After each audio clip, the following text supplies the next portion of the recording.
Greetings and salutations. So, yeah, I've been doing over the last, this Memorial Day weekend, over the last probably week or so, I've kind of re-engaged into some of the Conan Isles of Siptah experience, and running through the content. I've probably turned in at this point probably 35 or 40 figurines.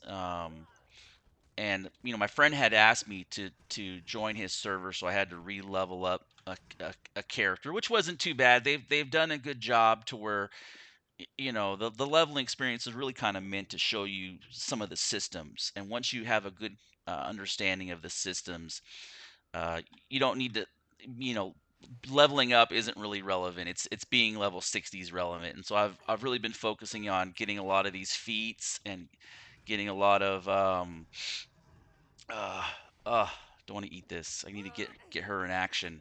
But a couple things that I've noticed. I'm gonna let her kind of do her thing here for a second.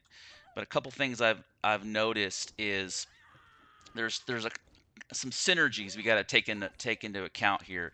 Since they put both of the biodomes down at the bottom, what it has done is it has kind of moved the player base or moved all of the interaction down to the bottom corner of the map. And not to be super critical, but I think the better method of would have been to like put this map here and then put this island, like over in the bottom corner by itself, where there would have been a little bit of a swim, or I mean up here on the top, so that way it would have split the map evenly, so you have kind of a north southern influence, unless they plan on incorporating something later on up here. But it's now the focal point is way too heavy in the south, and so everybody is kind of down here doing their thing.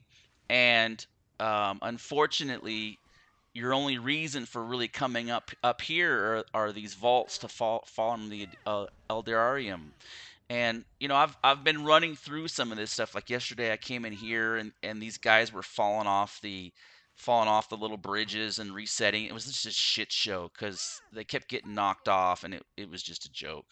Um, but I was thinking one of the things to keep this upper area super relevant is they need to incorporate some of these figurines that spawn down here into these other areas, because if the meta is now these two maps, and um, to keep that meta relevant, you have to keep all these places relevant to keep them in the farm cycle, and to pull people down into those fountains into that gameplay loop, which is fantastic. uh, you got to discover these figurines, and you got to go through that cycle of, oh, what's this, oh, what do I do with this, and you do a little search, and you go through that experience, and that's what drives that gameplay loop. But you've kind of isolated it to where you don't introduce those players until they decide to move down into that new content, and then it's like, oh, this is what it is, oh, this is how it works.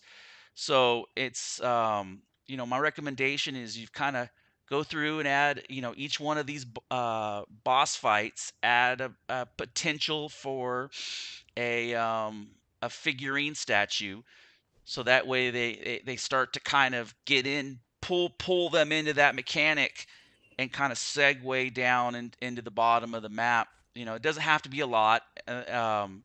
It can be like one or two for this entire area right here with between these three bosses. And I think that would be a big improvement overall for kind of keep the top of the map, to help keep it relevant, because it's definitely bottom heavy at this point. But as always, feedback is always welcome, and I do enjoy critical discussion. I know I'm not right about everything. It's just a 99% ratio. Just not. I'm joking, but all right. Thanks for watching.